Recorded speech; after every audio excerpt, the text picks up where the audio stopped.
Maha Esa, karena hanya atas kebenarnya kita semua dapat berkumpul pada hari ini untuk bersama-sama menimba ilmu dari narasumber dalam keadaan sehat dan berbahagia. Serta acara yang diadakan oleh Program Studi Manajemen D3 Universitas Widyatama dengan mengangkat tema penulisan karya ilmiah mahasiswa manajemen D3 Universitas Widyatama. Berikut saya akan bacakan susunan acara hari ini yang diantaranya pertama pembukaan, kedua pembacaan doa, yang ketiga sambutan dari Kepala Program Studi Manajemen D3 Universitas Widyatama, yang keempat pemaparan materi oleh narasumber, yang kelima sesi diskusi dan tanya jawab, yang keenam foto bersama, dan diakhiri dengan penutupan. Sebelum masuk ke agenda selanjutnya, mari kita berdoa bersama dengan dipimpin oleh teman kita, yaitu Saudara Vindi Mustafa. Kepada Saudara Vindi Mustafa, dipersilahkan. Assalamualaikum warahmatullahi wabarakatuh. Marilah kita tundukkan kepala, hati, dan jiwa kita kepada Allah Subhanahu wa Ta'ala untuk memohon keridhoannya atas apa yang akan kita selenggarakan ini.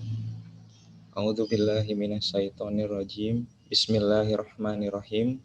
Alhamdulillahirabbil alamin wassalatu wassalamu ala asrofil anbiya'i wal mursalin sayyidina Muhammad wa ala alihi washabbihi ajmain.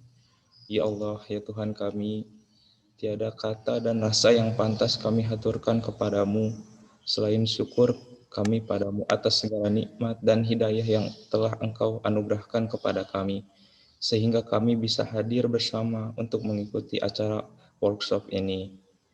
Untuk itu ya Allah, ya Rahman, jadikanlah acara kami ini sebagai acara yang Engkau ridhoi, yang membawa berkah, rahmat, taufik, dan hidayah-Mu. Ya Allah yang Maha Pengasih, satukanlah hati kami, padukanlah langkah kami, apukanlah pengetahuan kami, dan segarkanlah pemahaman kami, agar kami dapat memetik hikmah dari segala kegiatan yang kami lakukan. Jadikanlah kegiatan ini sebagai amal ibadah dan dapat terlaksana dengan baik. Ya Allah yang Maha Pengampun, ampunkanlah dosa-dosa kami ya Allah. Ampunkanlah dosa-dosa kedua orang tua kami dan orang-orang yang telah berjasa dalam membentuk kami seperti sekarang ini ya Allah. Ya Allah, ya Karim, jadikanlah semua yang hadir di sini memiliki sifat amanah dan jujur dalam hidup. Anugerahkanlah kepada kami tekad, kekuatan, keikhlasan, lindungan dan bimbingan dalam menjalankan amanah. Ya Allah, ya Tuhan kami, akhirnya kami hanya bisa berharap bahwa Engkaulah satu-satunya yang akan mendengar setiap keluh kesah kami, dan hanya Engkau yang akan mengabulkan setiap permohonan kami. Rabbana zalamna anfusana wa ilam taghfir lana warhamna lanakunanna minal khasirin. Rabbana atina fid dunya hasanah wa fil akhirati hasanah wa qina adzabannar. Wa sallallahu ala sayyidina Muhammad wa ala alihi wa sahbihi wa salim walhamdulillahi rabbil alamin. Assalamualaikum warahmatullahi wabarakatuh. Waalaikumsalam warahmatullahi wabarakatuh. Terima kasih kepada Saudara Vindi Mustafa. Bagi para hadirin, dimohon untuk menyalakan kameranya selama acara berlangsung. Baik, selanjutnya mari kita dengarkan sambutan dari Kepala Program Studi Manajemen D3 Universitas Widyatama kepada Ibu Dinda Kayani Putri Bestari SMWMM, dipersilahkan untuk menyampaikan sambutannya. Baik. Bismillahirrahmanirrahim. Assalamualaikum warahmatullahi wabarakatuh. Selamat pagi semua, salam sejahtera untuk kita semua, salam sehat untuk kita semua. Alhamdulillah hari ini kegiatan workshop penulisan karya ilmiah untuk mahasiswa dapat terselenggara dengan narasumber yang begitu hebat, begitu ya, narasumber yang sangat berkualitas, narasumber yang mampu menginspirasi kita semua, yaitu Bapak Hafid, Dr. Hafid, gitu ya. Nah, teman-teman, saya harap dari acara ini kita semua dapat terinspirasi bagaimana sih membuat sebuah karya ilmiah yang sangat baik dan berkualitas. Tentunya ini spesial ya, acara ini spesial diagendakan untuk teman-teman yang saat ini sedang dalam proses penyusunan tugas akhir. Harapannya adalah agar laporan tugas akhir yang dihasilkan sesuai dengan kriteria yang diharapkan dan sesuai dengan standar yang ditetapkan oleh universitas. Beberapa poin yang akan disampaikan atau banyak poin yang akan disampaikan oleh Bapak Dr. Hafid nanti. Mohon teman-teman untuk menyimaknya dengan seksama dan jangan lupa untuk mencatat hal-hal penting yang memang diperlukan. Baik, itu saja mungkin sambutan dari saya. Besar harapan saya teman-teman semua dapat terus menyimak dan stay tune ya, tidak kemana-mana. Jadi jangan sampai terlewat karena informasinya sangat penting. Jadi kalau sudah skip 1-2 detik saja itu mungkin akan membuat kita bingung ya. Jadi harus on cam dan harus stay tune ya. Demikian yang saya sampaikan. Terima kasih. Wassalamualaikum warahmatullahi wabarakatuh. Saya kembalikan kepada MC. Silakan. Terima kasih Waalaikumsalam warahmatullahi wabarakatuh. Terima kasih kepada Ibu Dinda Kayani Putri Bestari, SMDMM, selaku Kepala Program Studi Manajemen di 3 Universitas Widyatama. Selanjutnya kita akan masuk pada inti acara, yaitu pemaparan materi oleh Bapak Dr. Hafid Aditya Pradesa, SEMMCRT, dan akan dipandu oleh moderator kita hari ini, yaitu Ibu Gita Genia Fatihat, SEMM. Tapi sebelumnya bagi para peserta dimohon untuk menyalakan kameranya selama acara ini berlangsung. Baik, langsung saja saya serahkan kepada Ibu Gita Genia Fatihat, SEMM, untuk memandu. Ya, terima kasih Arini. Baik, saya akan menjadi moderator untuk acara workshop hari ini untuk mendampingi Bapak Hafid memaparkan materinya mengenai karya ilmiah mahasiswa D3 Universitas Widyatama. Sebelumnya saya akan membacakan CV dari Bapak Hafid. Saya share screen dulu.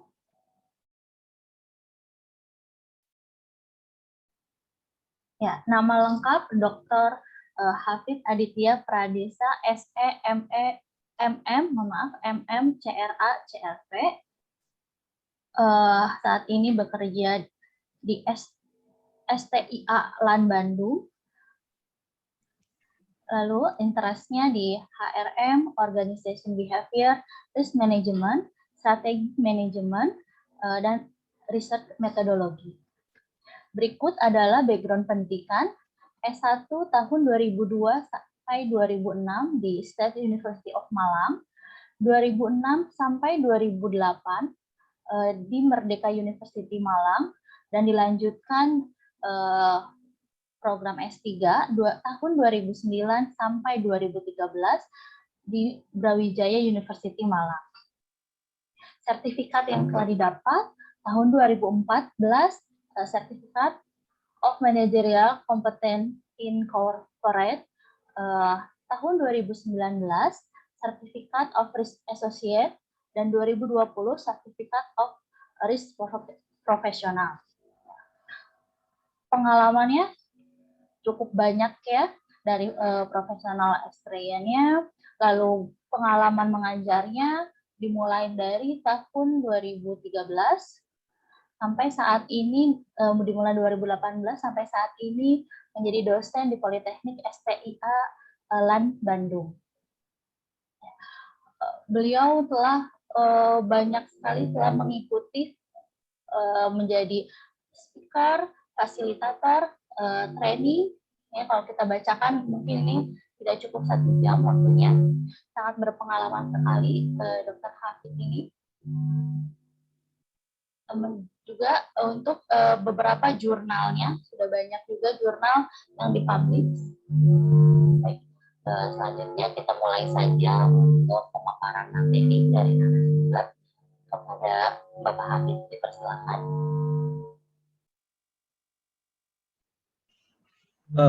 Baik, suara saya bisa didengar ya, Ibu? Bisa. Bisa ya. Baik, terima kasih. Assalamualaikum warahmatullahi wabarakatuh.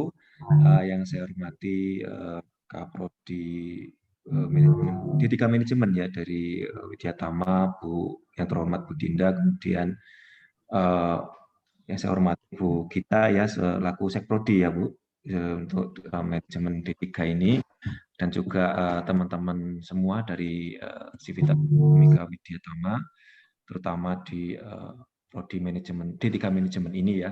Jadi perkenalkan, nama saya Hafid. Jadi kalau di awal ini kelihatan banget logatnya ini ya, logatnya bukan logat asli apa ini?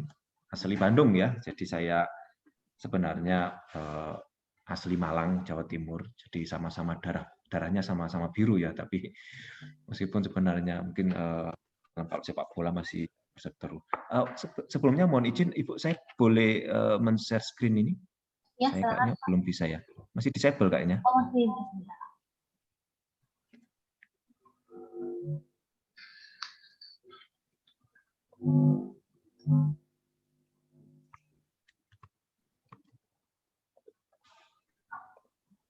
Sudah bisa belum Pak sekarang? Sebentar, oke. Ya, baik. Sudah terlihat ya Bapak Ya, Ibu, Ibu dan teman-teman. Baik, dalam kesempatan kali ini ya terima kasih sebelumnya atas kesempatannya yang diberikan kepada saya ya oleh Bu Dinda dan juga Bu Gita. Jadi kita niatkan di sini sebenarnya saya ingin sharing pengalaman saya, dan ini momen yang luar biasa sekaligus saya bisa berdiskusi dengan teman-teman semua tanpa terkecuali karena kalau di tempat saya sendiri, saya baru 3 tahun ya di Bandung ini, di Politeknik STLN Bandung, baru tahun 2020 berubah menjadi Politeknik. Artinya dalam penelitian kita memang mengarah ke penelitian sifatnya terapan.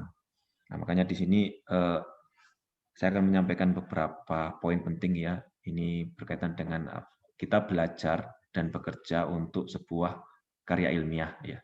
Tentunya dengan menjadi lebih pragmatis dan praktis ya, untuk kaitannya dengan tujuan ilmiah juga. Nah, untuk mempersingkat waktu, jadi kita mulai ya. Jadi saya ingin membawa ke titik awal ya. Titik awal sebenarnya apa sih science, kemudian scientific method, dan juga research ya. Jadi kalau kita bicara research, itu kan penelitian, research ya. Kita mencari kembali ya, research apa sih yang kita cari kembali itu kan sebenarnya kita mencari sebuah kebenaran ya, kebenaran dari pengetahuan. Nah, sementara ada istilah science ya atau ilmu, itu merupakan tubuh dari pengetahuan ya, knowledge ya. Pengetahuan itu berbagai gejala temui diperoleh manusia melalui pengamatan oleh panca inderanya dan kemudian direkam di dalam aspek kognitif manusia. Ini juga yang mendasari saya, kalau mohon maaf sekedar share ya, konsep pribadi saya itu saya tidak mengenal adanya orang yang pintar atau bodoh sebenarnya. Tidak ada seperti itu dalam kamus saya. Saya lebih mengenali bahwa ada 4 ya tipikal orang itu ya. Yang pertama itu yang dia memang tidak tahu. Kemudian yang kedua dia belum tahu. Ya, dan yang ketiga dia memang sudah tahu. Jadi tidak sama belum ini kan berbeda ya. Tapi kalau yang ketiga ini dia sudah tahu akan sesuatu hal. Nah, yang keempat ini yang jadi masalah ya. Kalau tidak tahu mungkin kita masih berusaha untuk memberikan ya masukan, input supaya mereka menjadi lebih tahu. Yang keempat yang jadi masalah itu kalau seorang menjadi tidak mau tahu, nah itu akan jadi problem. Makanya sebenarnya yang membedakan saya dengan teman-teman semua di sini ya, yang membedakan Bapak Ibu dosen dengan mahasiswanya itu bukan karena dosennya lebih pintar, bukan, tapi karena kita mungkin para dosen lebih tahu dulu itu ya, lebih tahu dulu dibandingkan teman-teman mahasiswa. Jadi itu sebenarnya garis pembedanya ya. Jadi nah, makanya di sini penting sekali kita mempelajari ilmu supaya kita tahu ya apa yang menjadi tubuh pengetahuan, dan ini kan knowledge yang sifatnya sistematis, terorganisir ya. Dan memperolehnya itu dengan menggunakan metode ilmiah juga. Makanya kita mengenal ada natural science sama social science ya. Ini yang seringkali agak salah kaprah ya. Natural science itu seringkali diartikan sebagai ilmu eksak ya. Jadi science itu, bahkan istilah science sendiri atau sains ya, SAINS, itu sering diartikan sebagai ilmu ini yang kaitannya dengan ya seperti fisika, biologi dan sebagainya. Sementara ada social science, ya, ilmu tentang manusia atau kumpulan dari manusia. Padahal science sendiri adalah sebuah pengetahuan. Makanya sebenarnya pembedanya adalah natural science atau social science. Itu. Nah, kemudian kita juga mengenal teori ya. Teori itu ya itu semua semacam konstruksi, proposisi, ya, memprediksi fenomena, penjelasan atas sebuah fenomena, dan biasanya sifatnya sederhana, itu konsisten dengan hubungan diamati dan dapat diverifikasi. Nah, yang paling penting adalah sebuah sains itu diperoleh dengan metode ilmiah, ya. Diperoleh dengan metode ilmiah. Jadi untuk sebuah penyelidikan ilmiah, ya, termasuk research, penelitian, itu kita harus mengacu pada konsep maupun metode ilmiah ini. Karena apa? Karena kita mau menghasilkan pengetahuan nih, pengetahuan. Itu ya. Jadi ada pengetahuan, ada teori. Ini yang membedakannya, pengetahuan dan teori. Kadang-kadang teori kita uji, kemudian untuk kita mendapatkan pengetahuan, apakah teori ini benar atau kurang tepat. Nah, bicara sains ya, istilah sains atau ilmu itu bisa datang tiba-tiba loh menyapa kita. Tidak bisa datang tiba-tiba. Ini kalau datang tiba-tiba kayak saya ingat lagunya siapa itu? Marcel ya. Marcel. Bukan hanya cinta yang datang tiba-tiba, tapi juga ilmu. Tetapi ini yang harus kita garis bawahi ya, bahwa semuanya itu bermula dari membaca. Ya mohon maaf kalau Muslim kan ayat pertama kali yang datang, yang turun ya wahyu pertama kali adalah Iqra, bacalah. Itu. Jadi ketika seorang diberikan hikmah, maka dia akan mendapat anugerah yang lebih banyak. Ini saya contohkan ya, itu Isaac Newton. Saya yakin kita semua pasti pernah mendengar ya di sekolah dasar, sekolah menengah tentang Isaac Newton ya, penemu teori atau hukum gravitasi.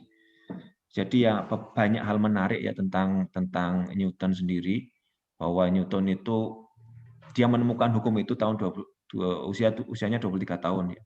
Sebelumnya mempelajari hukum, punya lebih banyak buku sejarah dibandingkan buku di bidang natural science termasuk eksak tadi ya. Ibunya ingin dia menjadi petani. Nah, yang menarik bahwa ketika Isaac Newton berusia 23 tahun tadi ya, pertama kali menemukan hukum itu, dia sedang berada di bawah pohon apel, melihat apel yang jatuh dari pohon ke bawah. Itu. Dia ini sama dengan dia melakukan proses riset ya. Melalui apa? Mengamati. Pengamatan observasi. Loh kenapa ya kok apel bisa jatuh dari atas ke bawah ya?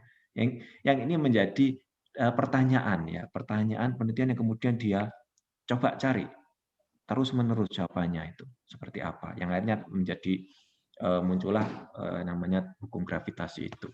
Nah, oleh karena itu kita perlu mendefinisikan lagi ya konsep riset itu apa ya, penelitian.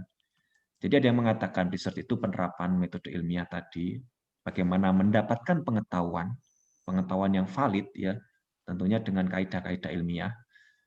Tentunya kalau secara terminologi sempat saya singgung tadi ya, research ya, mencari kembali apa ya tentang pengetahuan, tentang kebenaran. Ya, oleh karena itu penelitian itu pada hakikatnya merupakan usaha mengungkap kebenaran. Dan di dalam beberapa penelitian ya, berdasarkan nanti penelitian kan ada tingkatannya ya.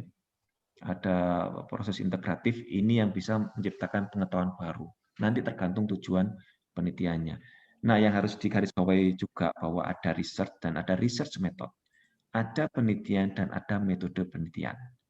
Kalau metode penelitian ini fokusnya adalah cara mengumpulkan, menganalisis, dan juga metode yang digunakan, dikembangkan dalam memperoleh pengetahuan tadi.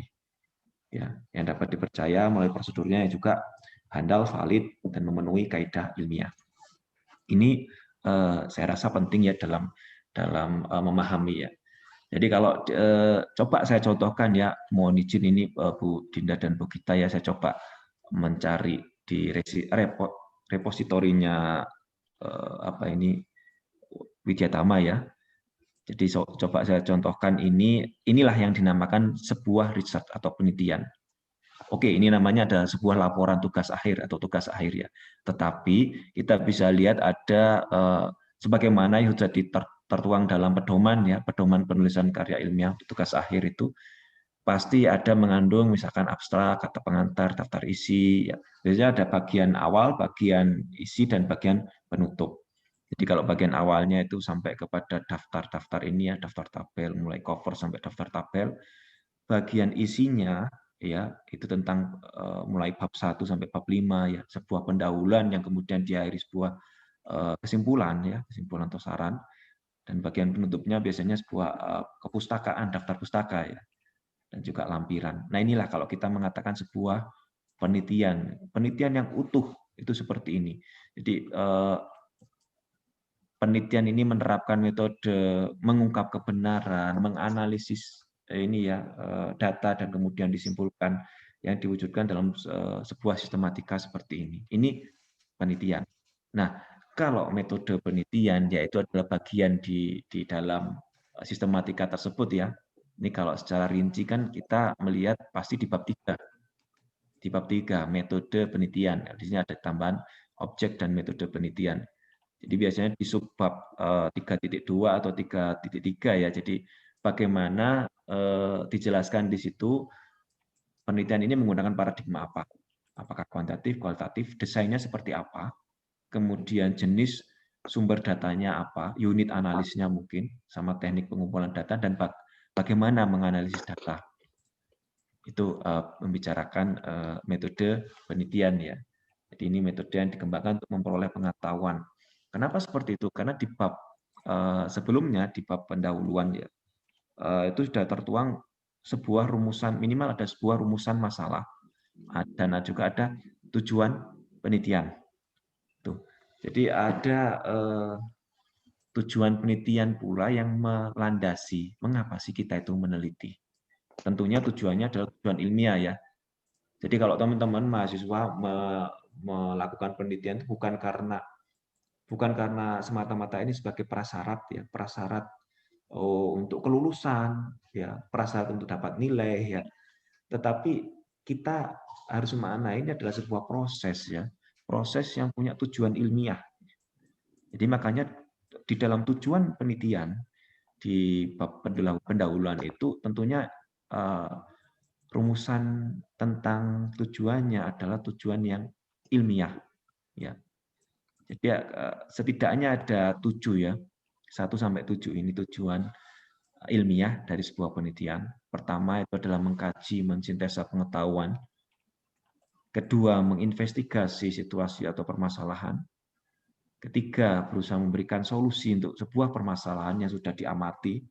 Jadi biasanya permasalahan ya, kita itu mengidentifikasinya antara teori dan juga praktek di lapangan. Biasanya kalau ada celah, lah itulah permasalahan. Itu ya cara sederhana yang paling gampang untuk mengidentifikasi perumusan masalah. Nah, kemudian yang keempat, eksplorasi, analisa isu umum. Kelima, ini membangun, menciptakan prosedur atau sistem baru. 6, menjelaskan fenomena baru. 7, memunculkan pengetahuan baru. Yang ke-8, kombinasi. Kombinasi dari 2 atau lebih. Nah, ini kebetulan ya, saya tandai berwarna kuning. Yang ini menurut hemat saya adalah tujuan-tujuan penelitian yang relevan untuk program vokasi, diploma ya. Itu. Jadi kebetulan teman-teman berlatar belakang vokasi ya, program vokasi yang tentunya ini kecenderungannya adalah penelitian terapan, applied research. Kita tidak memandang strata ya, tetapi kita membahas sebuah penelitian ya, karakteristiknya penelitian terapan itu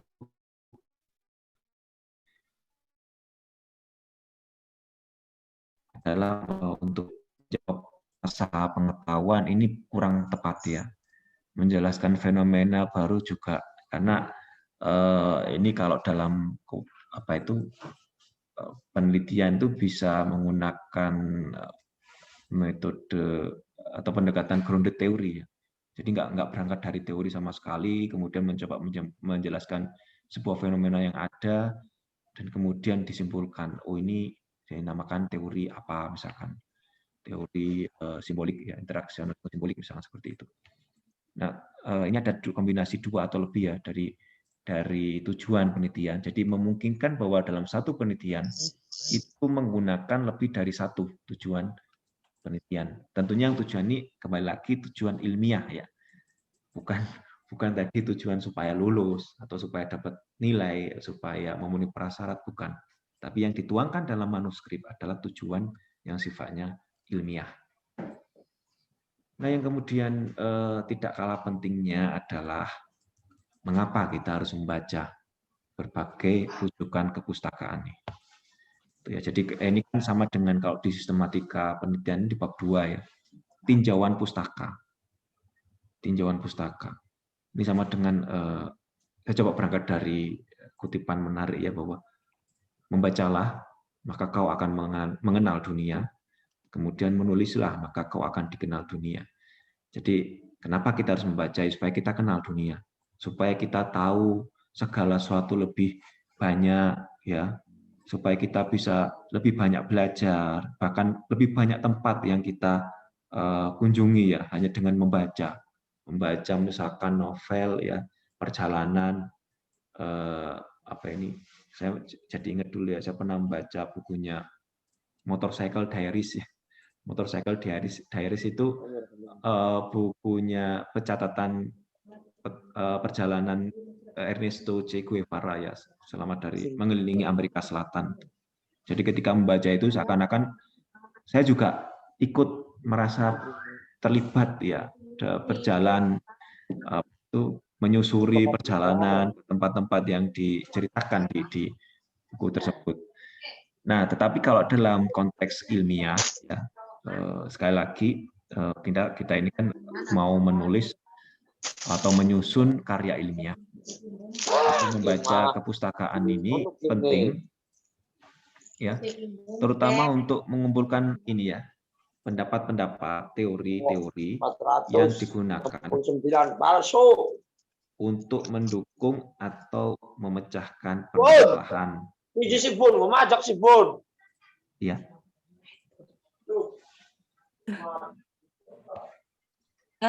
Itu tolong di-mute. Siapa tuh? Afrit ya? Sorry, siapa namanya tadi? Angga, Bu. Aura. Oke, tolong di-mute ya. Angga. Oh, Angga. Oke. Punten Pak Hafid. Iya, terima kasih. Maaf. Oke, saya lanjutkan ya. Jadi penting sekali kita membaca terlebih dahulu ya, membaca kepustakaan, membaca buku, membaca jurnal penelitian ya. Karena kita kalau sudah tentukan permasalahan, kita tentukan tujuan penelitian, ini sangat penting ya, kita membekali diri ya. Membekali diri sekaligus kita juga bisa memulai sebuah penelitian dari membaca. Itu biasanya kalau dalam struktur artikel ilmiah ya, itu kan disampaikan sebuah keterbatasan. Nah, ini bisa jadi peluang penelitian selanjutnya. Tapi kalau dalam konteks vokasi ini terapan kita tidak harus seperti itu, hanya tetap ya literatur itu akan sangat berguna. Jadi kalau diibaratkan kita ini sedang mencoba menaiki tangga ya. Apa yang sudah kita tahu itu ada di bawah sini ya. Kita mencoba menaiki tangga step ini. Apa yang belum atau tidak kita tahu itu ada di tangga-tangga di atasnya. Dan literatur review atau membaca pustaka dan kita melakukan kajian pustaka itu membantu untuk memajukan proses pembelajaran kita ya sebagai peneliti. Dan hasil penelitian kita itu juga bisa kita pandang sebagai sebuah upaya untuk memberikan kontribusi secara ilmiah gitu ya. Itu jadi penting sekali kita membaca kepustakaan. Tidak hanya kita membaca, mengutip teori, pendapat-pendapat para peneliti, para ahli, tetapi itu menjadi dasar juga. Kira-kira kita nanti mau memberikan kontribusi di mana. Nah, ini proses penelitian ya, proses penelitian yang biasa secara umum orang-orang itu lakukan. Ya, mohon maaf, ini dari pengamatan saya selama ini ya. Tidak mengenal strata. Kalau seperti ini tidak mengenal strata. Mau dari diploma, bahkan D3, S1, D4, S2, bahkan S3 sekalipun, umumnya masih meneliti proses menulisnya itu seperti ini ya. Meneliti, menulisnya seperti ini. Jadi memikirkan ide terlebih dahulu. Ide sudah dapat, dilakukan penelitian, dan kemudian ditulislah papernya, ditulislah penelitian itu. Jadi semacam apa ini, muaranya adalah kepada output ya. Yang dikejar output. Outputnya apa? Ya tadi berupa laporan. Berupa laporan. Ya ini seringkali langkah-langkah secara umum ini yang akan memberikan memberikan pemahaman yang salah, nanti mengarahkan seorang pada jebakan-jebakan yang tidak terduga. Gitu. Kenapa? Karena prosesnya menulisnya ada di paling belakang sendiri. Ya. Belum lagi memikirkan ide. Jadi idenya kemudian dilakukan penelitian, kemudian ditulis. Nah, ketika ditulis ternyata kok nggak sesuai ya. Kok ternyata nggak sesuai ya antara penelitian yang sudah dilakukan dengan sistematika penelitian ini. Sebuah sistematika penelitian. Itu seringkali ada munculnya hambatan-hambatan di situ. Nah, hal yang bisa disarankan ya, hal yang bisa disarankan. Ketika Anda sudah punya ide, sudah terpikirkan, terlintas, oh ini ide penelitian yang akan saya angkat. Oh ini topik yang nanti akan saya tuangkan dalam bentuk tugas akhir ya, untuk penelitian. Nah, ketika sudah punya ide itu, tulislah. Itu ya, tulislah. Asumsinya ketika Anda memikirkan ide dan menulis, Anda melakukan kajian pustaka tadi. Jadi ya, kalau membaca, Anda akan mengenal dunia. Tetapi kalau Anda menulis, maka Anda akan dikenal dunia. Gitu. Jadi asumsinya ketika Anda menulis di sini, write paper, setelah Anda memberikan ide, ya Anda membaca literatur, ya Anda mencoba memahami dunia baru yang Anda pelajari dengan membaca tadi, Anda tuangkan dulu dalam bentuk manuskrip ya, entah itu proposal atau sebuah rancangan tugas akhir penelitian, yang kemudian tulisan tersebut yang sudah ditulis nanti akan diujikan ya. Jadi itu proses yang berkelanjutan, tetapi yang bisa disarankan ketika Anda punya ide, segeralah ditulis dan lakukan penelitian. Jadi melakukan penelitiannya itu di akhir. Kenapa? Karena di dalam proses penelitian sendiri kita akan melakukan perbaikan, kita akan menulis kembali, ya. Nah ini yang seringkali ini ya, seringkali mispersepsinya. Kenapa tadi ya write papernya di akhir, sebentar, di akhir ini, yang kemudian seringkali menjadi hambatan, bottleneck, gitu. Mohon maaf, ini juga dari pengalaman kita juga ya, sebagai pembimbing itu, seringkali mahasiswa ketika sudah menuangkan dalam bentuk laporan, asumsinya dia sudah melakukan penelitian, oke, ini akan disetujui. Ini akan disetujui. Jadi dengan bahkan sudah mengacu dengan pedoman sekalipun ya, oke akan disetujui, nggak ada masalah. Tetapi yang perlu diketahui bahwa melakukan penelitian itu pasti dalam prosesnya ya. Jadi teman-teman yang menyusun proposal untuk tugas akhir, mempresentasikan proposalnya nanti ada revisi, nanti ada perbaikan. Akhirnya kan ditulis lagi, writing over and over again. Kemudian dilakukan penelitian, kemudian hasilnya sudah ketemu, diseminarkan hasilnya, atau tugas akhirnya dipresentasikan yang secara keseluruhan itu sampai dari kesimpulan. Nah, itu setelah presentasi hasil sekalipun kan masih ada mungkin perbaikan ya. Akhirnya peneliti atau mahasiswa tadi menulis lagi, memperbaiki.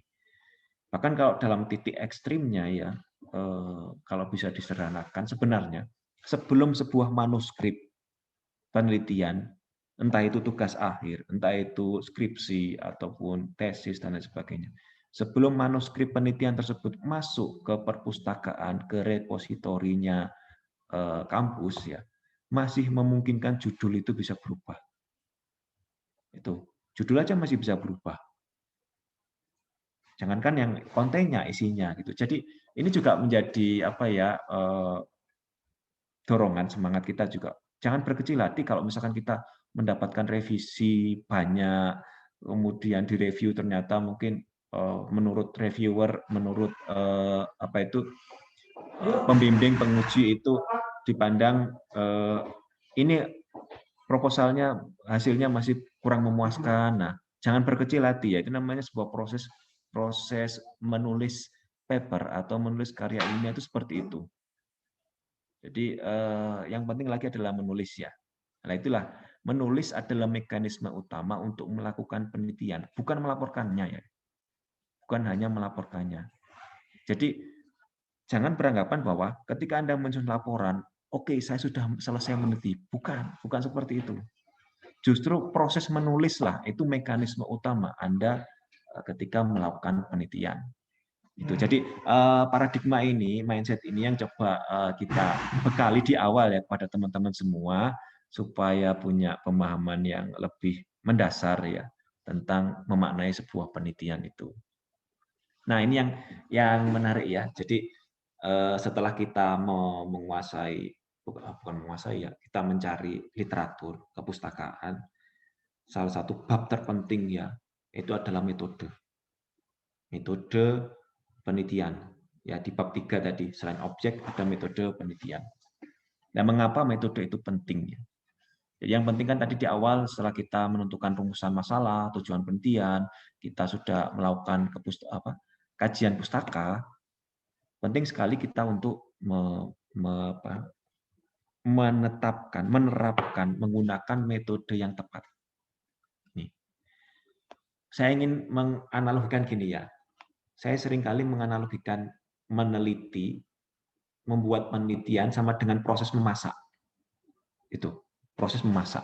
Ini digambarkan mungkin sebagian yang sudah tahu ya, Gordon Ramsay dengan William Wongso. Jadi dia di filmnya, bukan filmnya, acaranya Gordon Ramsay Uncharted ya. Saya suka sekali sebenarnya melihat acara-acara seperti ini ya.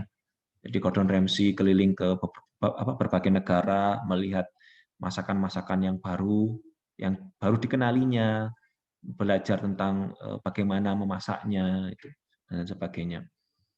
Dan saya seringkali juga melihat ini sebenarnya acara MasterChef, terutama MasterChef di Australia. Yang beberapa tahun yang lalu itu bintang tamunya itu kan ya ini sedikit cerita, mohon maaf, adalah Marco Pierre White. Ya ini chef, salah satu selebriti chef awal ya, terkenal. Ya ini adalah gurunya Gordon Ramsay. Gurunya Gordon Ramsay. Nah, si Marco Pierre White ini mengatakan bahwa dalam memasak, metode memasak itu sangat penting untuk menentukan cita rasa makanan. Jadi ibaratnya ya, kita mau masak, kita ada bahan makanan ya, misalkan bahan makanannya ada ikan, ada garam, ada kecap, misalkan ikannya ikan kerapu lah, ikan kerapu. Memasaknya ikan kerapu ini kita bisa punya banyak pilihan nih. Kita bisa rebus, nanti jadiin sop misalkan, atau sop ikan ya. Kita bisa panggang, kita bisa goreng ikan itu, kemudian kita bisa bakar, bahkan kita bisa kukus ya dan lain sebagainya. Semua adalah metode. Itu metode memasaknya. Merebus, menggoreng, memanggang, mengasapi dan lain sebagainya. Nah, pemilihan metode ini sangat penting untuk menentukan cita rasa, taste dari makanan yang akan kita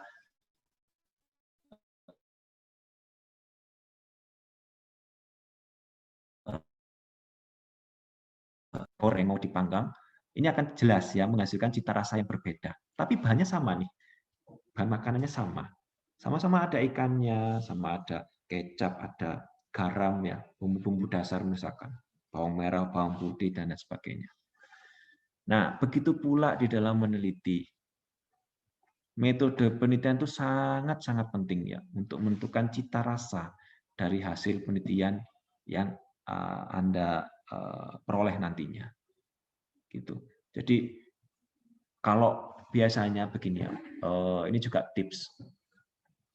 Biasanya kalau pembimbing, penguji penelitian ya, ini informasi bagi teman-teman ya, mau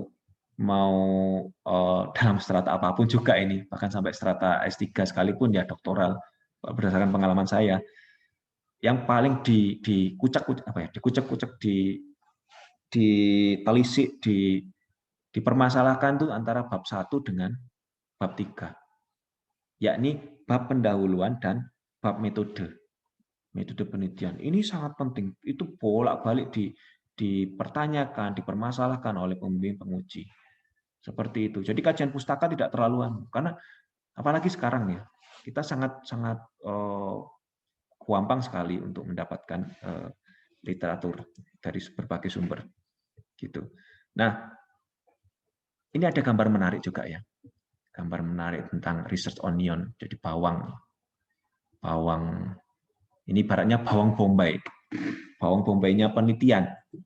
Ya dengan berbagai pendekatan, paradigma, strategi dan sebagainya. Ya udah ini nanti bisa dipelajari sambil jalan dan kalaupun ini kan tidak harus semua dipelajari ya, tidak harus semua dimengerti, tapi minimal kita tahu ya, karena bagaimanapun scientific work, karya ilmiah ini kan juga hasil dari penerapan metode ilmiah juga. Bagaimanapun tugas akhir adalah sebuah bentuk penelitian. Nah, inti dari penelitian sendiri ini ada di bulatan yang paling dalam ini ya. Tentang bagaimana kita mengumpulkan data dan menganalisisnya. Nah, itulah tadi kan ada teknik prosedur. Terus terang saya sempat baca beberapa repositori ya dari teman-teman di diploma ya untuk tugas akhirnya. Jadi ada yang observasi, wawancara, itu adalah bentuk tekniknya kan. Jadi observasi nanti yang didapatkan adalah data sifatnya kualitatif, kemudian dituangkan, dan kemudian dari data kualitatif yang diperoleh itu dianalisis. Begitu juga wawancara kan, wawancara ada transkrip wawancaranya, kemudian dari data kualitatif berupa narasi tersebut yang kemudian juga dianalisis. Untuk apa?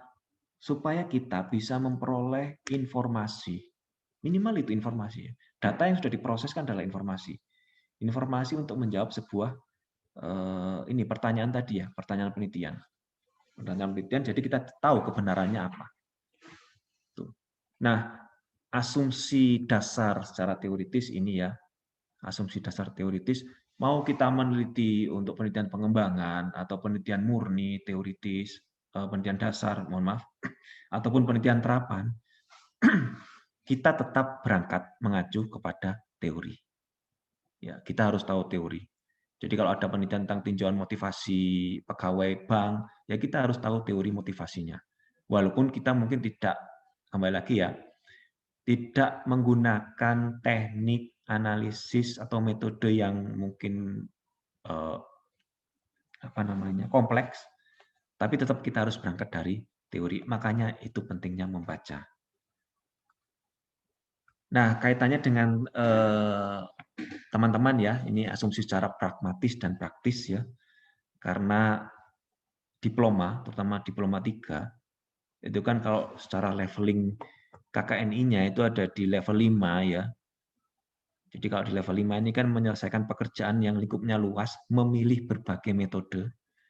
Nah, kemudian kalau dituangkan ya secara rinci, itu penyelesaian pekerjaan, beragam pilihan, menganalisis data, menguasai konsep teoritis, dan lain sebagainya ini ya.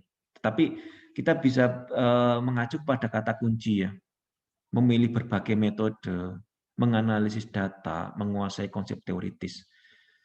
3 hal ini yang setidaknya Anda harus bekali, kuasai, ya, terutama dalam menyusun karya ilmiah yang baik. Jangan merasa bahwa oh ini kita kan cuma diploma 3.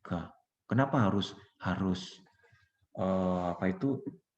meningkatkan standar? Sebenarnya bukan meningkatkan standar, ini menyesuaikan dengan standar, ya. Standar minimalnya itu seperti ini, seperti itu. Ya walaupun nanti di masing-masing kampus kan punya kebijakannya. Ini sekilas tentang penalaran deduktif, ya. Jadi memang arahnya yang di atas.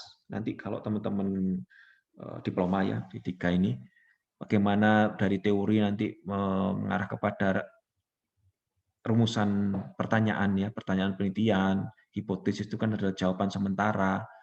Jadi kalau tadi misalkan tinjauan tentang motivasi karyawan bank atau pegawai bank, ya.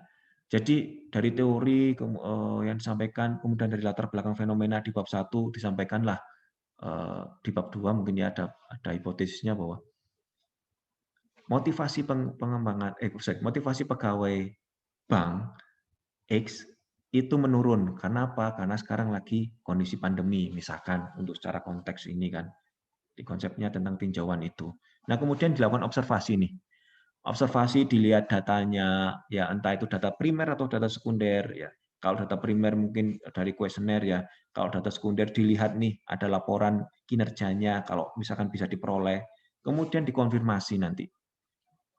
Dikonfirmasi, benar nggak ya motivasinya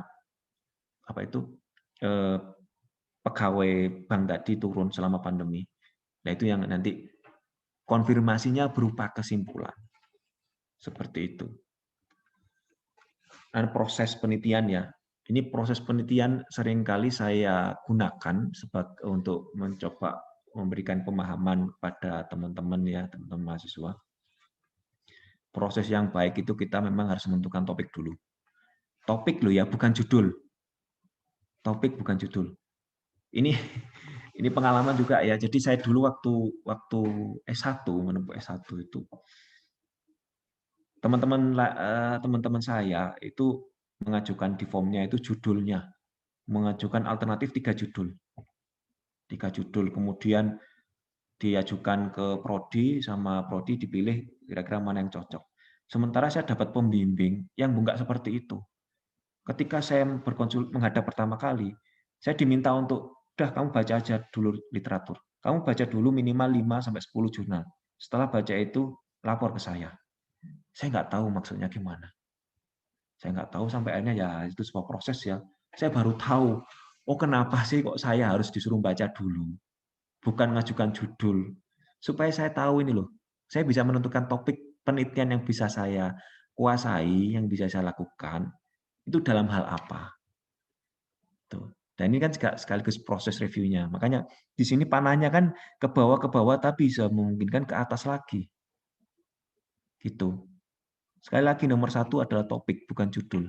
Nanti kalau di diploma kan vokasi kita bisa kaitkan dengan mungkin dari hasil magang, ya, magang teman-teman itu udah ketemu lah kira-kira mau mengangkat topik tentang apa. Jadi setelah itu baru melakukan review literatur, sebisa mungkin dikembangkan kerangka konseptual atau kerangka pemikirannya, dan juga coba disusun pertanyaan penelitiannya. Nah, ini bisa kembali lagi ke atas. Ini. Jadi 1-4 ini dinamis, ya. Mulai dari Anda menentukan topik sampai menyusun pertanyaan penelitian, ini sifatnya dinamis. Jadi Anda bisa kembali ke step awal, lebih awal, step sebelumnya. Bukan berarti Anda salah, tidak. Tapi Anda menemukan sesuatu yang baru. Kan semakin ini, ya, kadang-kadang semakin kita mencari tahu, semakin, waduh, ternyata saya nggak tahu apa-apa, ya. Seringkali kita merasa seperti itu. Jadi bab 1-2 itu sangat penting, ya, pendahuluan sampai kajian pustaka, supaya sinkron nanti antara topik, kemudian kepustakaan, kerangka konsepnya, sama pertanyaan penelitian. Dan ini tidak memandang strata, mohon maaf, tidak memandang strata. Mau kita di diploma, strata 1, S2, bahkan S3 sekalipun, ini masih berlaku, ya. Dan seringkali orang jatuhnya di sini. Literaturnya nggak sesuai dengan topik, kerangka konseptualnya ternyata nggak sama dengan pertanyaan penelitian yang diajukan. Itu. Baru setelah 1-4 ini clear, sudah oke, baru kita tentukan nanti desainnya. Desainnya apa ya penelitiannya ini? Kita menggunakan desain cross-seksional, longitudinal, ataukah nanti kita menggunakan pendekatan juga kuantitatif, kualitatif, dan pengumpulan datanya seperti apa, data primer kah, atau juga pakai data sekunder, kemudian kita menganalisisnya pakai apa, data yang sudah terkumpul, baru kita buat kesimpulan. Itu prosesnya ya. Ini proses ya. Kalau tadi kan ada sistematika penelitian, ada apa sih penelitian? Jadi kalau penelitian itu kan keseluruhan dari awal sebuah cover sampai ke daftar pustaka atau lampiran, itu adalah penelitian, manuskrip penelitian. Metode penelitian dari bab 3 tadi ya. Nah, kalau prosesnya seperti ini, itu prosesnya seperti ini. Yang nanti akan kembali dituangkan ya berdasarkan pedoman atau sistematika penulisan karya ilmiah. Tapi kalau proses penelitiannya kurang lebih seperti ini. Ini kita menggunakan kecenderungannya memang untuk penelitian kuantitatif atau deduktif ya, yang pakai penalaran deduktif dari umum ke khusus. Saya coba kasih contoh ya. Ini salah satu publikasi saya tahun kemarin ya tentang risk taking, karena kebetulan saya juga disampaikan bahwa saya certified untuk risk profesional ya, untuk risiko. Makanya untuk konten-konten penelitian sudah sejak 2 tahun ini saya beranjak ya mengulas tentang risiko. Nah, kebetulan tentang risk taking ya. Jadi dalam proses penelitiannya itu saya di awal menentukan topik. Ya, topiknya adalah, jadi judulnya ini tentang gender difference in risk taking ya, di kalangan wirausaha, entrepreneur. Topiknya adalah perspektif gender dalam pengambilan risiko. Saya melakukan review literatur nih. Jadi dari literatur yang saya kumpulkan, ya pakai Google Scholar atau sekarang sudah ada Publish Paris, saya mencari literatur tentang konsep pengambilan risiko, risk taking. Ada dari Holton 2004. Saya nemukan lagi risk taking sebagai dimensi dari entrepreneurial orientation. Itu Coffin Wallace tahun 2018. Terus ada juga literatur yang menyebutkan persepsi risiko pada pengusaha. Ini sudah banyak sekali. Jadi Coffin Slevin tahun 91, Lumpkin Dash 2001, serta Hughes and Morgan tahun 2007. Nah, kemudian dari literatur yang saya kumpulkan, ternyata saya belum ada nih pengusaha yang ditinjau pengambilan risikonya dari perbedaan gender. Jadi literatur yang saya kumpulkan seperti itu, dan saya menemukan celahnya ya, celah penelitian seperti itu. Makanya kemudian dari kepustakaan juga saya mengembangkan model risk taking dari 6 indikator unidimensionalitas. Jadi nanti juga saya akan menggunakan analisis faktor konfirmatori. Dari topik literatur dan kerangka konsep ini, saya tentukan pertanyaan penelitiannya. Sebenarnya ada beda nggak sih antara pengusaha laki-laki dan perempuan dalam mengambil risiko ketika dia berwirausaha? Ini pertanyaan research question-nya ya. Walaupun nanti kalau di dalam penelitian, sistematika penelitian ini kan kadang-kala rumusan masalah tujuan penelitian itu kan nggak boleh satu. Ya itu tergantung pedomannya nanti, itu seperti itu. Ini kerangka konsep dan operasionalisasi konstruknya ya. Jadi hanya satu variabel, hanya 6 indikator. Ini saya ambil dari penelitian-penelitian terdahulu. Kemudian, nah ini proses selanjutannya. Jelas ya, dalam menentukan desainnya, saya menggunakan paradigma kuantitatif, artinya data kuantitatif, data instrumen, kuesioner yang diisi oleh responden, cross-sectional data ya, sifatnya satu kali aja ngambilnya. Mengumpulkannya juga menggunakan survei tadi ya. Samplingnya juga convenience.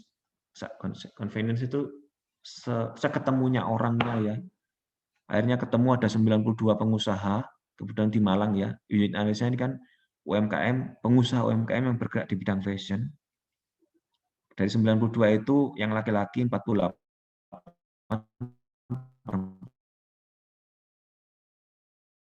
perempuannya oke, nggak masalah. Dari 6 indikator tadi untuk konstruk yang dinamakan risk-taking. Nah, kemudian kita lakukan uji beda. Uji beda. Dari uji beda itu, maupun analisis faktornya, yang mengkonfirmasi bobot faktornya, ketemulah kesimpulan nih. Ternyata diuji secara statistik, nggak ada bedanya loh pengusaha laki-laki dan perempuan itu. Ketika mengambil risiko, ketika mereka mengelola usahanya itu. Itu kesimpulannya. Nah, ini yang harus kita maknai ya, bahwa ketika kita menuangkan kesimpulan itu, kesimpulan adalah sebuah pengetahuan yang disampaikan oleh peneliti dari hasil pencarian tentang kebenaran. Ya, pencarian kebenaran atas sebuah pertanyaan, tentunya pertanyaan penelitiannya. Ya, tadi kan pertanyaan penelitiannya adalah secara simpel ya, meskipun kembali lagi di sistematika itu ada tergantung pedomannya. Dalam penulisan, dalam kesimpulan itu kan menjawab pertanyaan penelitian. Tadi pertanyaan penelitiannya, ada beda nggak antara pengusaha laki-laki dan perempuan? Ternyata setelah dianalisis, disimpulkan nggak ada beda. Itu kebenarannya. Kebenarannya adalah nggak ada beda. Ya, ini pengetahuan ini bermakna penting karena kita sudah melakukan metode ilmiah, penerapan metode ilmiah dalam penelitian itu. Nah, begitu juga untuk teman-teman nanti ya, tergantung proses penelitiannya itu. Jadi kalau boleh disarankan, teman-teman punya rank mahasiswa ya, teman-teman mahasiswa punya rank-rankan untuk proses penelitian itu, kira-kira topiknya apa ya, nanti saya apa saja yang sudah saya temukan, saya nanti kira-kira mau menganalisisnya pakai apa. Nggak masalah, nggak harus seperti ini. Saya hanya mencoba mencontohkan ya. Ini loh prosesnya. Tapi kalau teman-teman nanti sesuai dengan tingkatannya, kadarnya ya, mungkin cukup dengan observasi, mungkin cukup dengan wawancara, nggak masalah. Yang penting lakukan itu sesuai dengan kaidah ilmiah. Supaya apa?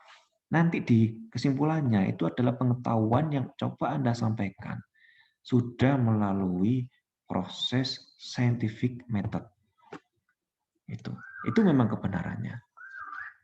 Mau apa lagi kebenarannya kalau seperti itu? Nah, itulah kenapa pentingnya dalam meneliti Anda harus punya data. Ya, Anda harus punya data. Pastikan Anda harus punya data. Data apapun itu, mau data kuantitatif, data kualitatif, mau data primer, data sekunder, tidak masalah. Yang penting Anda harus punya data. Itu. Yang penting Anda harus punya data. Itu ya. Kenapa nanti data yang diolah itu menjadi informasi. Seperti itu. Dan ujung-ujungnya ketika Anda melakukan penelitian, hasilnya adalah pengetahuan. Pengetahuan tentang kebenaran yang ingin Anda dapatkan.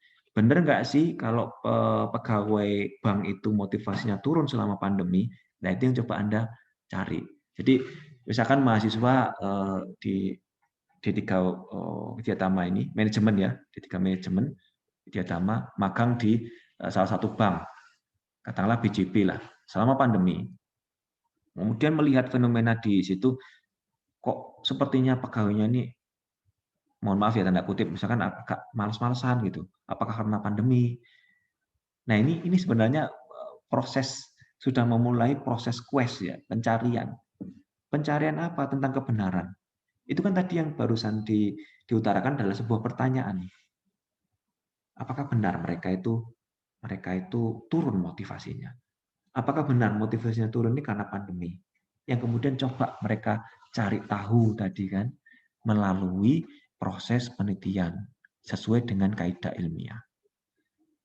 Itu. Nah, Anda harus punya data kan? Data apa? Data primer, data sekunder, apapun itu.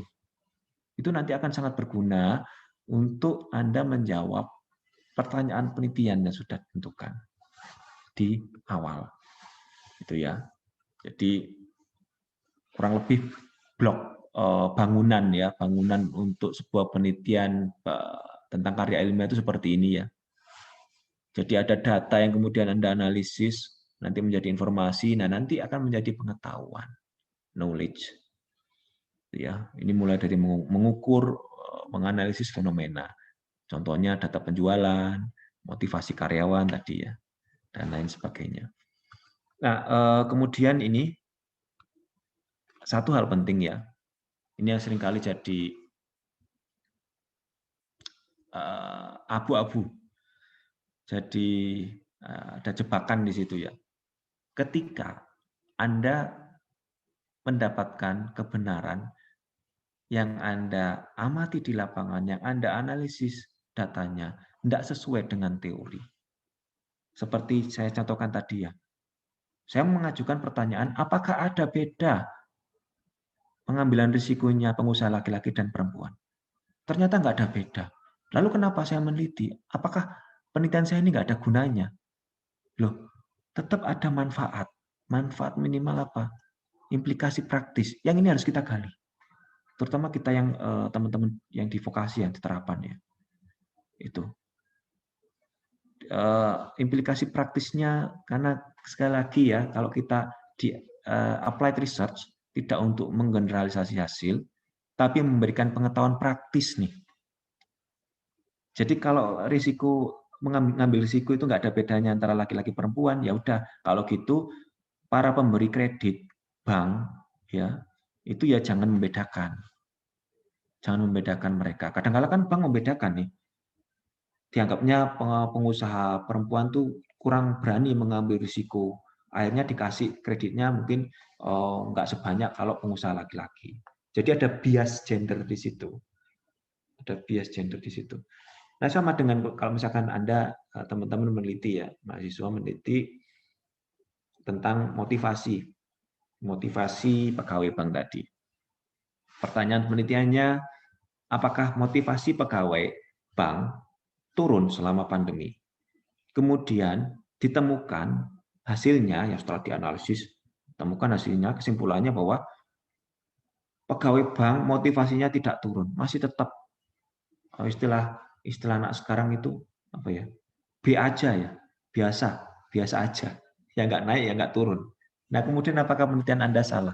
Enggak, itu bisa tetap menjadi bahan informasi. Informasi bagi siapa?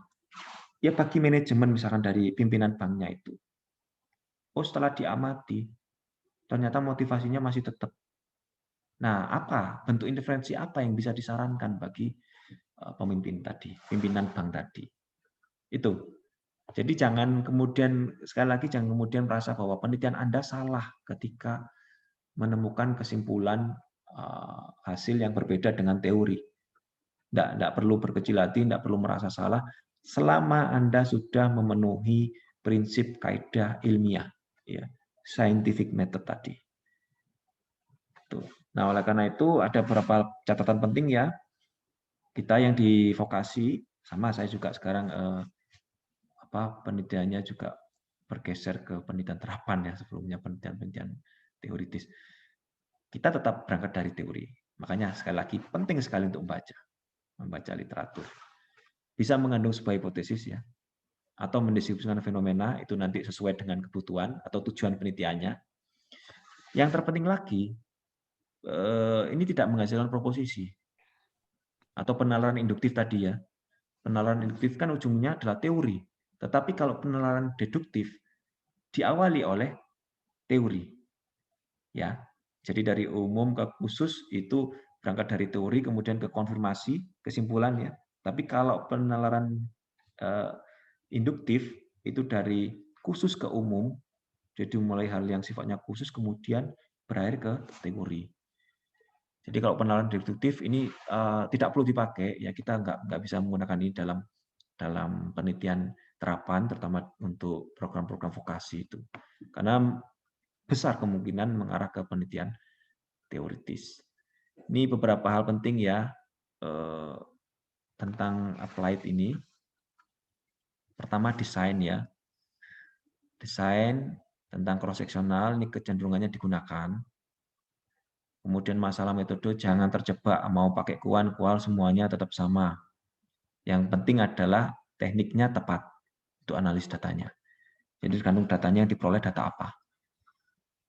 Terus juga tentang pertanyaan penelitian ya, harus sifatnya praktis, bukan problem teoritis atau tujuan teoritis, tujuan praktis. Makanya implikasi praktis yang menonjol. Tuh. Ini contoh pertanyaan penelitian ya untuk sebuah topik ya, risk taking Jadi untuk membedakan antara penelitian dasar teoritis maupun penelitian terapan. Biasanya kan ada penerapan, bagaimana meningkatkan, bagaimana pengusaha itu mengambil risikonya, diterapkan dalam perusahaan startup misalkan. Ini pertanyaan-pertanyaan yang sifatnya sederhana, tetapi jangan sampai membuat kita terkecoh dalam menentukan metodenya. Gitu. Jadi sama dengan gini ya, kalau dianalogikan, saya seringnya dan senangnya kalau menganalogikan meneliti dengan memasak seperti itu. Misalkan rumusan masalahnya saya ingin atau tujuannya ya, tujuan memasaknya saya ingin makan ikan yang ada rasa crunch, renyahnya itu tujuannya ya, tujuan memasaknya. Nah kalau kita memasak ikannya bukan dengan menggoreng, tapi dengan merebus, otomatis kan crunch apa tadi ya, renyahnya tadi kan nggak dapat, itu. Jadi ini harus sinkron antara pertanyaan penelitian dengan metode yang kita pakai nanti. Sama itu ya analoginya ya. Kalau Anda ingin makan ikan yang renyah, ya jangan kemudian ikannya itu dibuat sup. Kecuali kalau ikannya itu coba Anda goreng dulu, kemudian supnya dibuat terpisah. Itu lain lagi ya, lain lagi. Tapi kalau Anda kemudian memasaknya dengan cara merebus, ya nggak dapat dong ininya, renyahnya, rasa renyahnya tadi. Beda kalau di awal, oke, karena saya ingin makan ikan yang renyah, maka saya akan menggoreng ikan itu. Sama juga dengan ini, pertanyaan penelitian dengan metode yang nanti akan Anda gunakan. Makanya seringkali bukan jawaban yang mencerahkan, tetapi sebuah pertanyaan. Bukan jawaban yang tepat, tetapi pertanyaan yang tepat yang akan memandu Anda untuk sebuah quest pencarian yang lebih baik. Itu. Dan ini bisa memperkuat konsep gitu ya. Beberapa hal penting ya. Ini saya katakan sebagai kontraindikasi maupun indikasi. Pesan saya ya, kuasai metode yang dibutuhkan. Ini bisa dipelajari kok. Ini bisa dipelajari. Perbanyak baca literatur jelas ya terkait topik penelitian. Anda bisa gunakan Publish Paris. Nanti kalau misalkan ada waktu, coba saya praktikkan ya, mungkin butuh waktu sekitar 5-10 menit. Ini terutama untuk penguatan literatur. Gampang sekali dan ini menjadi alat ya, alat untuk teman-teman supaya nggak ada alasan lagi nggak dapat literatur, nggak bisa mencari literatur dalam 5 atau 10 tahun terakhir. Itu. Jadi kuasai metode, perbanyak literatur, syukur-syukur Anda bisa bahasa Inggris, Anda bisa menganalisis data. Saya ingat dosen saya waktu S1 dulu ya, pesan ke saya ya, kalau kamu menguasai 3 hal ini, kamu bisa kok mencapai tingkat strata yang tertinggi sekalipun. Jadi 3 hal itu adalah pertama metode ya, metode penelitian termasuk menganalisis data, cara menganalisis data. Bisa bahasa Inggris, karena apa? Rujukan literatur primer itu seringkali berbahasa Inggris. Bisa yang ketiga dulu itu kan nggak seperti sekarang ya, bisa mencari kepustakaan lewat internet. Ya, nggak seperti sekarang. Sekarang melimpah sekali ini literatur. Kalau bisa menguasai 3 ini sudah punya bekal yang bagus. Anda bisa mencapai step tertinggi sekalipun. Ya, strata tertinggi sekalipun dalam jenjang pendidikan. Itu memungkinkan kok. Memungkinkan. Apalagi di sekarang ini. Jadi mohon maaf saya bukan ini ya, saya punya latar belakang ya akademis ya, teoritis ya, praktis. Tetapi saya hanya berpesan untuk teman-teman ya di diploma ini, jangan takutlah untuk bermimpi gitu loh. Jangan takut untuk bermimpi. Orang terdekat saya dulu juga mulai dari diploma ya, diploma D3. Ibu saya dulu, jadi ibu saya dulu kuliahnya D3. Tapi ya alhamdulillah bisa terus naik ke step berikutnya sampai akhirnya lulus doktor.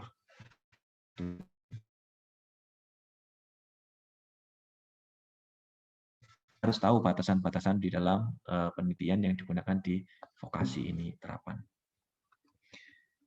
Ini poin pentingnya tadi ya, pakai tambahan nanti bisa dibaca sendiri. Kunci terpenting tadi kesesuaian rumusan masalah, tujuan serta metode penelitian data dan bagaimana menganalisisnya, dan harus mampu menjawab pertanyaan penelitian yang disarankan dan dapat menghasilkan pengetahuan yang sifatnya praktis. Anda nggak harus menguji teori, nggak harus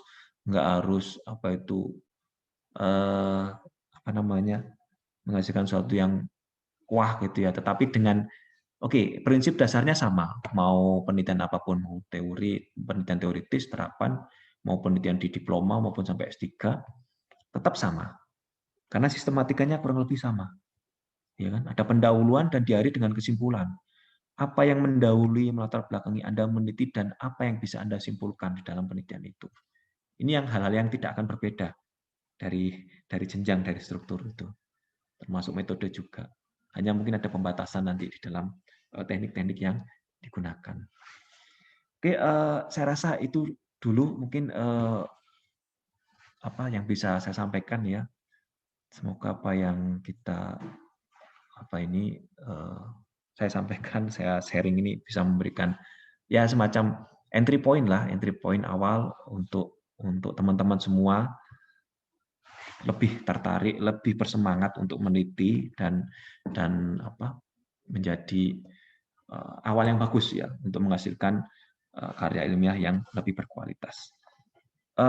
Mungkin itu dulu ya, saya kembalikan ke Bu Gita ya. Terima kasih Bu.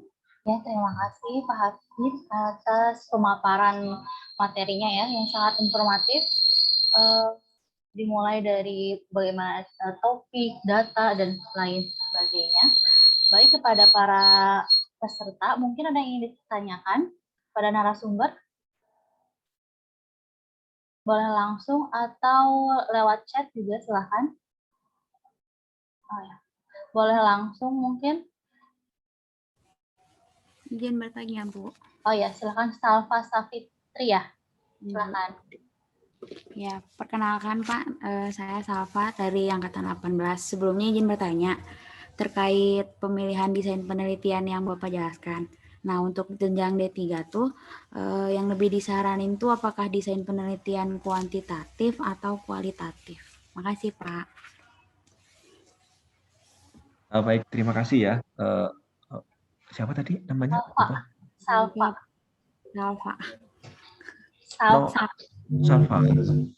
Baik, gini ya. Ini kalau pertanyaan seperti ini sebenarnya agak ngeri-ngeri sedap. Pertama, pasti di setiap perguruan tinggi itu punya mohon maaf ya, ini harus saya sampaikan juga. Punya mazhab. Ya, punya mazhab. Di mazhabnya itu akan cenderung ke arah paradigma tertentu. Itu pasti terjadi. Jadi kalau seperti ini saya hanya bisa menyarankan pilihlah teknik yang memang sesuai dengan tujuan penelitian Anda. Itu ya, tujuan penelitian Anda. Jadi sekali lagi jangan sampai tadi ya, Anda pinginnya makan ikan yang renyah, tetapi Anda memasak ikannya dengan cara merebus atau mengukus. Nah ini akhirnya nggak klop. Karena tadi kan analisis data kan kaitan dengan metode ya. Metode. Apakah Anda mau cukup mengobservasi dari unit analisisnya, ataukah Anda menanyai respondennya, ataukah bahkan Anda menyebarkan survei, itu tergantung. Kembali lagi, kuncinya adalah taste, ya, cita rasa yang ingin Anda hasilkan, cita rasa hasil penelitian yang ingin Anda dapatkan. Itu. Jadi mohon maaf saya nggak bisa membicarakan terlalu jauh kalau kecenderungannya ya mohon maaf, saya sendiri juga berangkat dari paradigma kuantitatif memang. Jadi kalau saya katakan bahwa lebih baik gunakan kuantitatif, itu juga salah. Itu membatasi ruang ya, Kalau memang itu bisa dilakukan dengan cara observasi atau wawancara, kenapa harus pakai kuesioner tertutup atau survei ya, survei angket itu kadang-kadang kan ada perdebatan di situ. Begitu ya tadi siapa? Siapa tadi Bu ya? Bu? Salva. Semoga bisa. Kira-kira gimana bisa di atau mungkin kurang puas? Iya Pak. Siap. Sudah Pak. Ya. Oke. Ya, Terima kasih Pak. Baik, pertanyaan selanjutnya yang bertanya dari Emi Dwi angkatan 2018. Izin bertanya Pak, bagaimana tips untuk memilih kajian teoritis rujukan yang baik dan relevan dengan judul yang dipilih? Oke, ini saya baca di chatnya ya. Saya izin ya Bu Gita, saya coba share screen lagi sambil sebentar. Saya tunjukkan ini tentang Publish Paris. Publish Paris.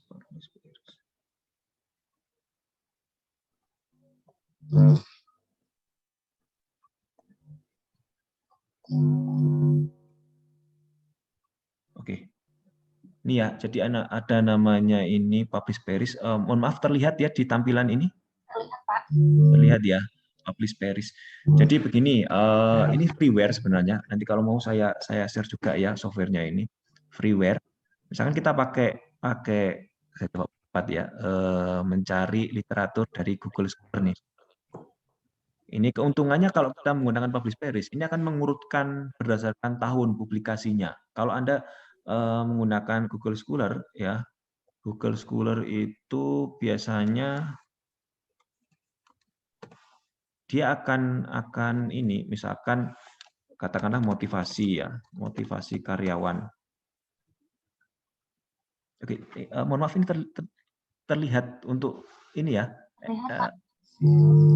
Google saya, Google Cendekia ini kelihatan ya? Kelihatan. Nah, kalau dilihat seperti ini ya, meskipun misalkan dibuat rentang sejak tahun 2017, misalkan pembimbing kan mintanya 5 tahun terakhir misalkan. Motivasi karyawan, ini ada 2017, 2018 ya. Ini semua memang bisa langsung di-download. Nah, tapi seringkali lompat-lompat. 2018, 2017, 2019, 2018 dan seterusnya. Dan kita nggak tahu ini apakah ini jurnal ataukah repository. Nah, kalau menggunakan Publish Paris ini, katakanlah ini ya, kita bisa melakukan searching-nya literatur berdasarkan penulis, nama publikasinya, judul artikelnya, atau kata kunci. Dan ini ada tahun ya, tahun katakanlah pembimbing mintanya 5 tahun terakhir, oke, 2015 sampai 2020. Kita mencoba mencari misalkan tentang motivasi karyawan. Nah, di sini kita bisa batasi jumlah maksimal hasilnya. Mau 10, 20, 50, katakanlah 50 aja ya, 5 tahun. Kita klik search.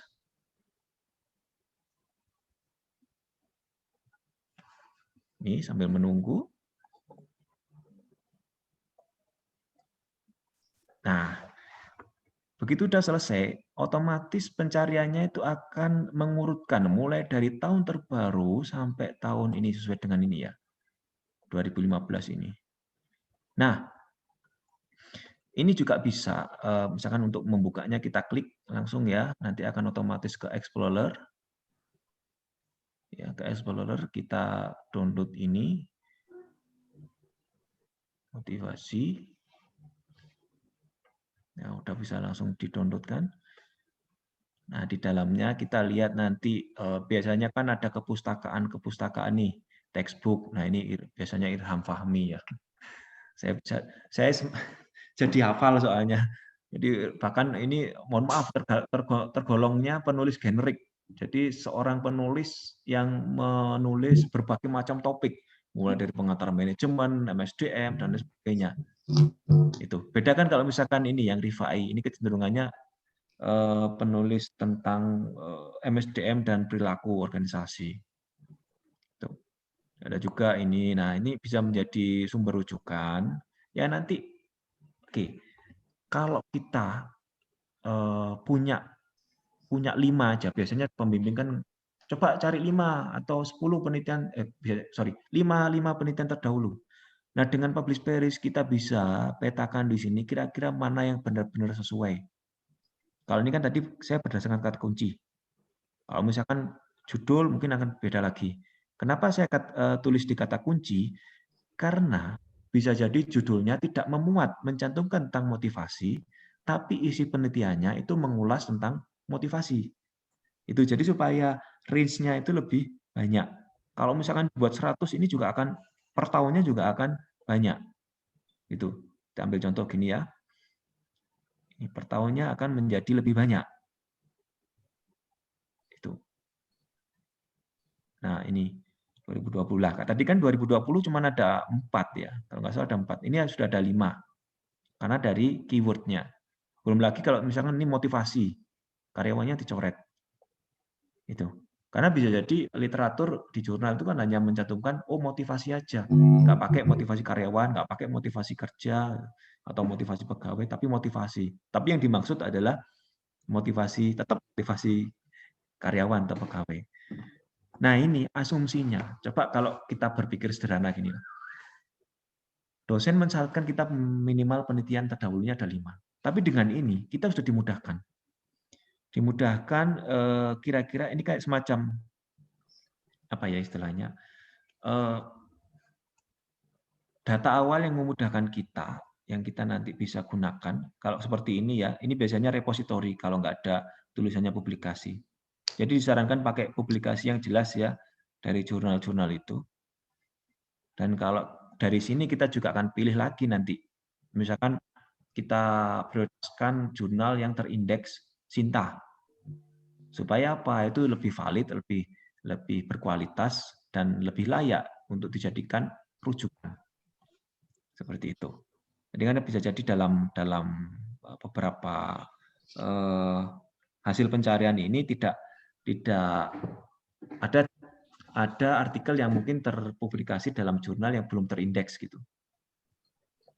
Bukan apa-apa, lebih baik kita mencari rujukan yang valid, yang berkualitas dan bereputasi ya, minimal dari publikasinya itu sudah terindeks. Jadi nantinya kita bisa pilih satu persatu, ini kita klik satu persatu, nanti akan keluar semuanya ya. Nah, ada yang error juga. Ini mungkin ada yang error, tapi ada juga yang lain masih ini kan. Nah, ada 1, 2, 3. Nah ini ada berapa ini misalkan? Dari 2 tahun aja kadang-kadang ada 10, 15 atau lebih. Nanti tinggal dibaca dan kita filter lagi, kita cari lagi mana yang sesuai dengan penelitian kita, mana yang tidak. Dan itu sudah menambah kepustakaan. Tapi pesan kita ya, kita sebagai tenaga, sebagai pendidik ya, seorang pendidik, sebagai dosen, jangan asal kopas. Jangan asal kopas. Kebiasaan mahasiswa ya, karena dikasih tahu cara praktisnya, nanti benar-benar dibuat praktis. Jadi misalkan ini ada kinerja menurut ini ya, gini, di copy lah, misalnya bisa di copy. Di copy misalkan nanti di bab 2-nya, bab 2, ini, pengertian kinerja, dan lain sebagainya misalkan. Mohon maaf ini masih ini ya, saya hanya coba simulasikan. Udah dibuat mentah seperti ini, ya ini bahaya ini. Bahaya di apa? Anda punya potensi besar untuk melakukan plagiasi. Potensi besar untuk melakukan plagiasi. Lah, kalau gitu gimana cara mengantisipasinya? Gunakan bahasa Anda sendiri. Lakukan paraphrasing. Itu. Kalau Anda copy paste, apa ya istilahnya? Mengambil plek ya, nggak ngurangi, nggak nambahin sama sekali, langsung ditaruh ke manuskrip Anda. Itu bermasalah, bahaya itu. Bahaya. Jadi kalaupun sekarang ini saya coba memberikan tips ya, cara praktis, tapi ya jangan kemudian secara literally dibuat benar-benar praktis seperti ini. Tetap Anda harus ini. Dan fungsi kita ya sebagai dosen, sekali lagi ya, kita berusaha mendidik teman-teman mahasiswa untuk melakukan sesuatu yang berkualitas gitu. Jangan hanya yang instan. Ini tantangannya memang ya.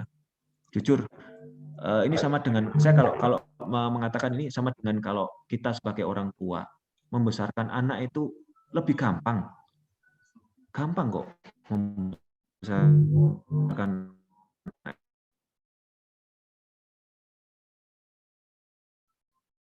itu. Ini agak sama, dan seringkali lebih susah. Lebih dengan mahasiswa. Dosen dengan mahasiswa.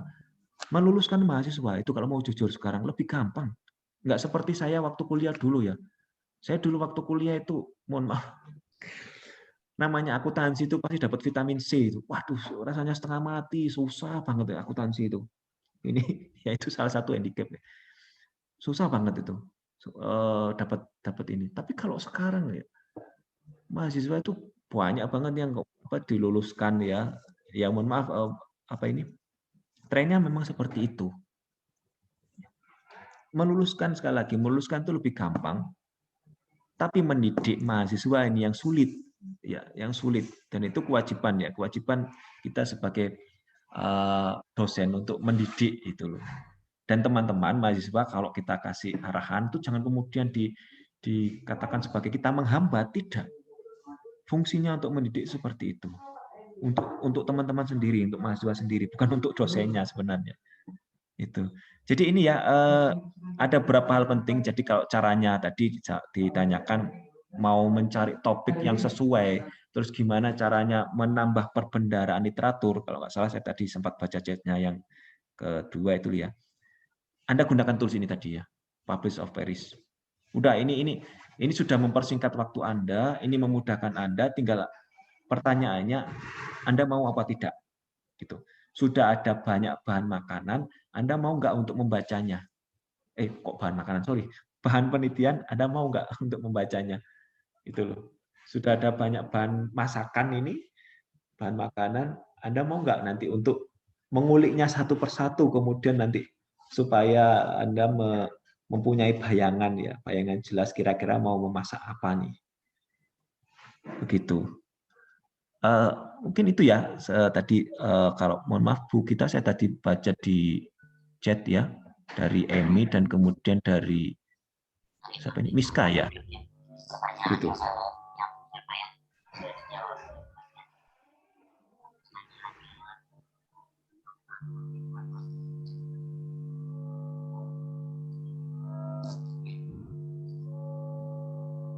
Ya Pak, tadi pertanyaan dari Emi dan dari Miska kebetulan hampir sama pertanyaannya. Jadi sudah dijawab semuanya ya untuk pertanyaan dari Emi dan Miska. Selanjutnya ada lagi yang mau bertanya, mungkin satu pertanyaan lagi, satu pertanyaan terakhir.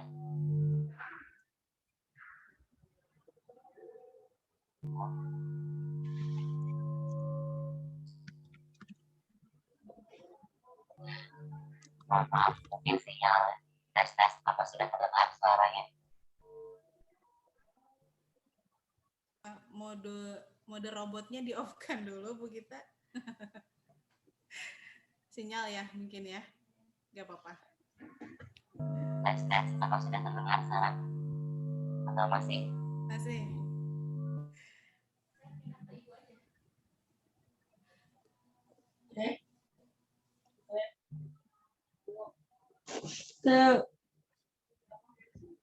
Pesan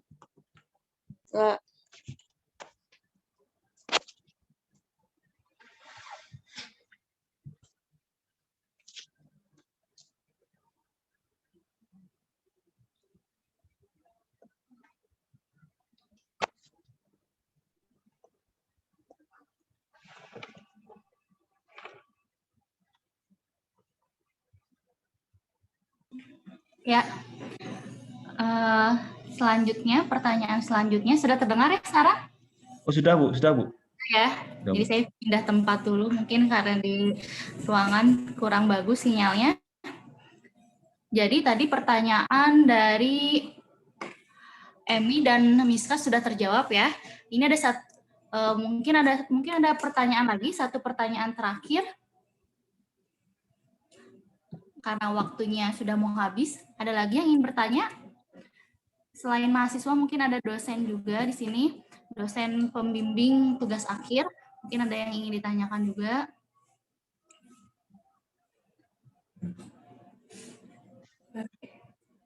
Nanti sesi foto.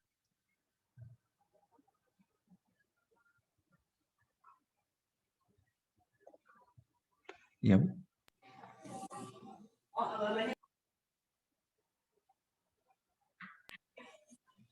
Sudah cukup? Sudah tidak ada pertanyaan?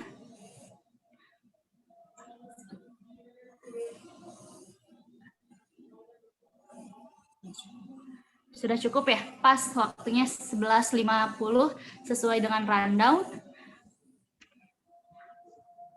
Baik, mungkin cukup Pak untuk sesi diskusinya. Sekali lagi, Iya, ya. Bu. Untuk materi saya sudah WA ke Bu Dinda. Bu Gita ya, Bu? Bu Bentar. Gita. Oh iya, ke saya. Ya. Terima Iya, kasih sudah Pak. ya, Nanti Bu. materi saya akan share ke mahasiswa. Iya, Bu. Ya, sekali lagi terima kasih kepada Bapak Hafid atas pemaparan materinya ya yang sangat lengkap, dimulai dari awal, dari bagaimana tema, bagaimana cari jurnal, cari literatur gitu. Itu juga info tambahan untuk saya juga Pak, selain untuk mahasiswa, untuk kami juga info tambahan untuk mencari literatur ya Pak ya. Iya, Bu. Ya, terima kasih sekali lagi. Semoga bermanfaat. Bapak sehat selalu, Pak. Amin.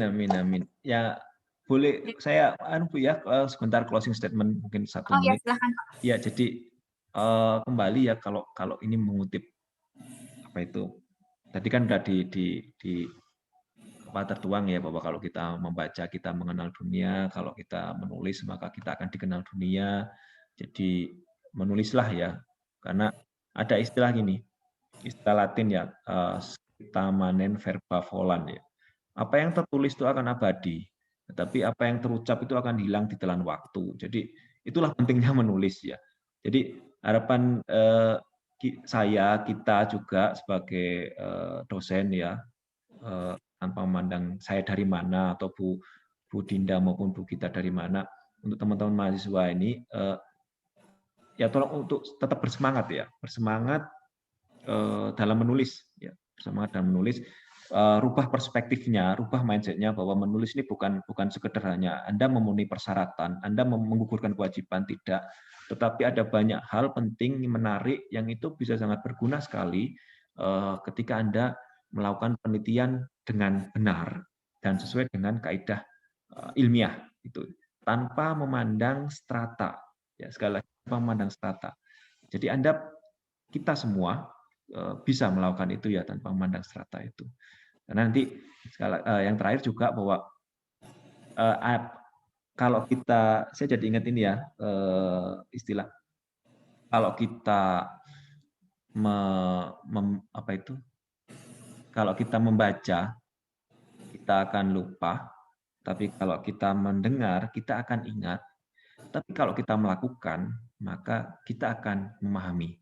Jadi harapan kita semua bahwa teman-teman terutama mahasiswa akan melakukannya ya. Step apapun tetap kalau bisa lakukan mulai dari sekarang supaya teman-teman bisa memahami semuanya lebih baik dan ujung-ujungnya adalah menghasilkan sesuatu yang lebih berkualitas.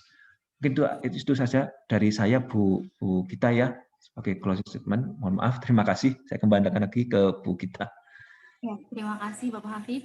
Ya, sesi diskusi dan pemaparan materi sudah selesai. Baik, saya kembalikan lagi ke MC. Silakan Arini.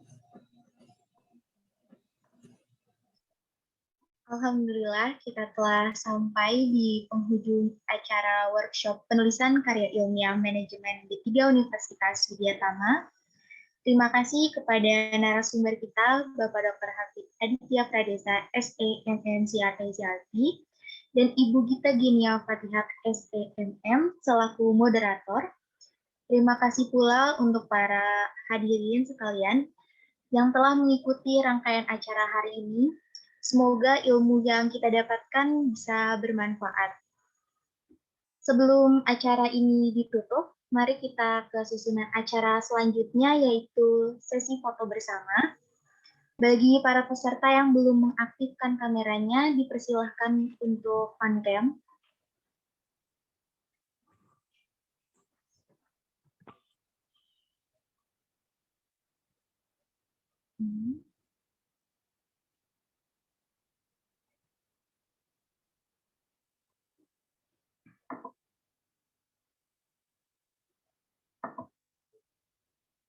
Apakah udah pada siap? Ya, saya Pandi ya. 1, 2, 3.